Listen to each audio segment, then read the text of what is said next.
Ram Ram sir. तीसरे अध्याय का माध्यमिक भगवत गीता के श्री भगवान कहते हैं, प्रिय जन स्थान में एक जड़ नामक ब्राह्मण था जो कौशिक वंश में उत्पन्न हुआ था। उसने अपना जातीय धर्म छोड़कर वन्य की वर्ती में मन लगाया। उसे प्रायः स्त्रियों के साथ व्यभिचार करने का व्यसन पड़ गया था। वह सदा जुआ खेलता, शराब पीता और शिकार खेलकर जीवों की हिंसा किया करता था। इसी प्रकार उसका समय बीतता था। धन नष्ट हो जाने पर व्यापार के लिए बहुत दूर उत्तर दिशा में चला गया। वहाँ से धन कमाकर घर की ओर लौटा। बहुत दूर तक का रास्ता उसने तय कर लिया था। एक दिन सूर्यास्त हो जाने पर जब दसों दिशाओं में अंधकार फैल गया था, तब एक वृक्ष के नीचे उसे लुटेरों ने दर दबाया और शीघ्र ही उसके प्राण ले लिए। उसके धर्म का लोप हो गया था, इसलिए वह बड़ा भयानक प्रेत हुआ। उसका पुत्र बड़ा धर्मात्मा और वेदों का विद्वान था। उसने अब तक पिता के लौट आने की राह देखी। जब वे नहीं आए, तब उनका पता लगाने के लिए वो समय भी घर छोड़कर चल दिया। वह प्रतिदिन खोज करता, मगर राहगीरों के पूछने पर भी उसे उनका कुछ समाचार नहीं मिलता था। तदंतर एक दिन एक मनुष्य से उसकी भेंट हुई जो उसके पिता का सहायक था। उसे सारा हाल जानकर उसने पिता की मृत्यु पर बहुत शोक किया था। वह बड़ा बुद्धिमान था। बहुत कुछ सोच विचार कर पिता का परलौकिक कर्म करने की इच्छा से आवश्यक सामग्री साथ ले उसने काशी जाने का विचार किया। मार्ग में 7-8 मुकाम डालकर वह 9वें दिन उसी वृक्ष के नीचे पहुंचा जहां इसके पिता मारे गए थे। उस स्थान पर उसने संध्या उपासना की और गीता के तीसरे अध्याय का पाठ किया। इसी समय आकाश में बड़ी भयानक आवाज़ हुई। उसने अपने पिता को भयंकर आकार में देखा। फिर तुरंत ही अपने सामने आकाश में उसे एक सुंदर विमान दिखाई दिया जो हुमान तेज से व्याप्त था। उसमें अनेकों सुंदर घंटिकाएँ लगी थी। उसके तेज से समस्त दिशाएं अलौकिक हो रही थी। यह दृश्य देखकर उसके चित्त की व्यग्रता दूर हो गई। उसने विमान पर अपने पिता को दिव्य रूप धारण किए विराजमान देखा।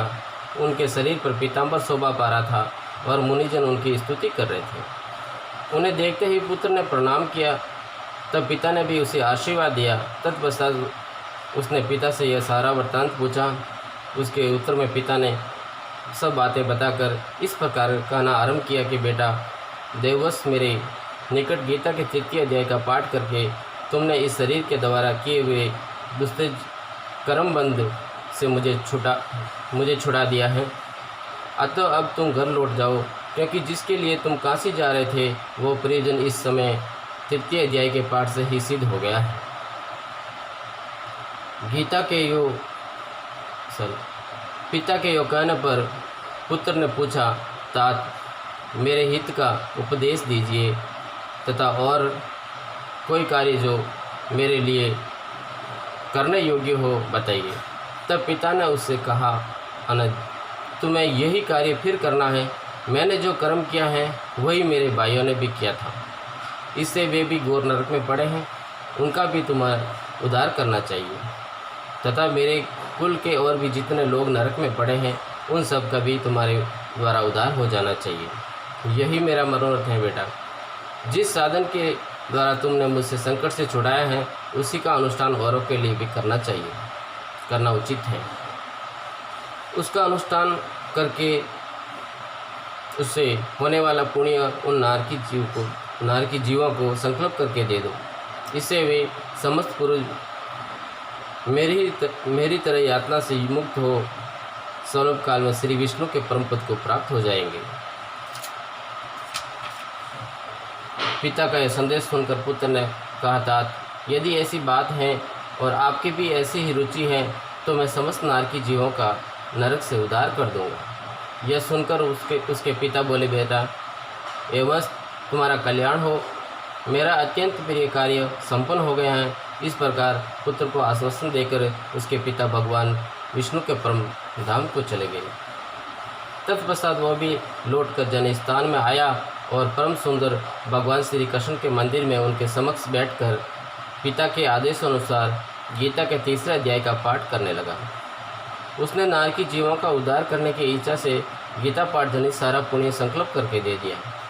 इसी बीच में भगवान विष्णु के दूत यातना भोगने वाले नार की जीवों को छुड़ाने के लिए यमराज के पास गए। यमराज ने नाना प्रकार के सत्कारों से उनका पूजन किया और कुशल पूछी। वे बोले, धर्मराज, हम लोगों के लिए सब और आनंद ही आनंद है। इस प्रकार सत्कार करके पितरलोक के सम्राट परम बुद्धिमान यम ने विष्णुदूतों से यमलोक में आने का कारण पूछा। तब विष्णुदूतों ने कहा, यमराज, शैया पर शयन करने वाले भगवान विष्णु ने हम लोगों को आपके पास कुछ संदेश देने के लिए भेजा है। भगवान हम लोगों के मुख से आपके कुशल पूछते हैं और यह आज्ञा देते हैं कि आप नरक में पड़े हुए समस्त प्राणियों को छोड़ दें। अमित तेजी भगवान विष्णु का यह आदेश सुनकर यम ने मस्तक झुकाकर उसे स्वीकार किया और मन ही मन कुछ सोचा। तत्पश्चात मदोन्मत्त नार की जीवों को नरक से मुक्त देकर उसके पश्चात ही वे भगवान विष्णु के वास स्थान को चले। यमराज श्रेष्ठ विमान के द्वारा जहाँ शीर सागर है वहाँ जा पहुँचे। उसके भीतर कोटि कोटि सूर्य के समान कांतिमान नील कमल के दल के समान श्याम सुंदर लोकनाथ जगतगुरु श्री हरि का उन्होंने दर्शन किया। भगवान का तेज उनकी सेहा बने हुए शेषनाग के फणों की मणियों के प्रकाश से दुकाना हो रहा था। वे आनंद युक्त दिखाई दे रहे थे। उनका हृदय प्रसन्नता से परिपूर्ण था। भगवती लक्ष्मी अपने सरल चितवन से प्रेम पूर्वक उन्हें बार बार निहार रही थी। चारों ओर योगीजन भगवान की सेवा में खड़े थे। उन योगियों की आंखों के तारे ध्यानस्थ होने के कारण निश्चल प्रतीत होते थे। देवराज इंद्र अपने विरोधियों को परास्त करने के उद्देश्य से भगवान की स्तुति कर रहे थे। ब्रह्मा जी के मुख से निकले हुए वेदांत वाक्य मूर्तिमान होकर भगवान के गुणों को ज्ञान कर रहे थे। भगवान पूर्ण संतुष्ट होने के साथ ही समस्त योनियों की ओर से उदासीन प्रतीत होते थे। जीवों में से जिन्होंने योग साधन के द्वारा अधिक पुण्य संचय किया था, उन सबको एक ही साथ वे कृपा दृष्टि से निहार रहे थे। भगवान अपने स्वरूपभूत अखिल चराचर जगत को आनंदपूर्ण दृष्टि से अमोदित कर रहे थे। शेषनाग की प्रभा से उद्भासित एवं सर्वत्र व्यापक दिव्य विग्रह धारण किए नील कमल के सदृश श्याम वर्ण वाले श्री हरि ऐसे जान पड़ते थे मानो चांदनी से गिरा हुआ आकाश सुशोभित हो रहा हो। इस प्रकार भगवान की झांकी करके यमराज अपनी विशाल बुद्धि के द्वारा उनकी स्तुति करने लगे। यमराज बोले, संपूर्ण जगत का निर्माण करने वाले परमेश्वर, आपका अंतकरण अत्यंत निर्मल है। आपके मुख से ही वेदों का प्रादुर्भाव हुआ है। आप ही विश्व स्वरूप और इसके विधायक ब्रह्मा हैं। आपको नमस्कार है। अपने बल और वेग के कारण जो अत्यंत दुर्दर्श प्रतीत होते हैं, ऐसे दानवेंद्रों का अभिमान चूर्ण करने वाले भगवान विष्णु को नमस्कार है। पालन के समय शतोमयी शरीर धारण करने वाले विश्व के आधारभूत सर्वव्यापी श्री हरि को नमस्कार है। समस्त देहधारियों की पातक राशि को दूर करने वाले परमात्मा को प्रणाम है। जिनके ललाटवर्ती नेत्र के तनिक सा खुलने पर भी आग की लपटें निकलने लगती हैं, उन रुद्र रूपधारी आप परमेश्वर को नमस्कार है।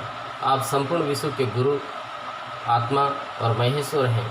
अतः समस्त वैष्णवजनों को संकट से मुक्त करके उन पर अनुग्रह करते हैं। आप माया से विस्तार को प्राप्त हुए अखिल विश्व में व्याप्त होकर भी कभी माया अथवा उससे उत्पन्न होने वाले गुणों से मोहित नहीं होते। माया तथा माया जनित गुणों के बीच में स्थित होने पर भी आप पर उनमें से किसी का प्रभाव नहीं पड़ता। आपकी महिमा का अंत नहीं है, क्योंकि आप असीम हैं। फिर आप वाणी के विषय कैसे हो सकते हैं? अतः मेरा मौन रहना ही उचित है। इस प्रकार स्तुति करके यमराज ने हाथ जोड़कर कहा, जगत गुरु, आपके आदेश से इन जीवों को गुण रहित होने पर भी मैंने छोड़ दिया है। अब मेरे योग्य और जो कोई कार्य हो उसे बताइए। उनके ये कहने पर भगवान मधुसून मेघ के समान गंभीर वाणी द्वारा मानो अमृत रस से सींचते हुए बोले, धर्मराज, तुम सबके प्रति समान भाव रखते हुए लोगों का पाप से उद्धार कर रहे हो।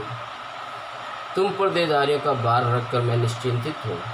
अतः तुम अपना काम करो और अपने लोक को लौट जाओ। यो कहकर भगवान अंतर्ध्यान हो गए। यमराज भी अपनी पुरी को लौट गए। तब वो ब्राह्मण अपनी जाति के और समस्त नार की जीवों का नरक से उद्धार करके स्वयं विशिष्ट विमान द्वारा श्री विष्णु धाम को चला गया। हरिओम श्री भगवती वासुदेवाय नमः।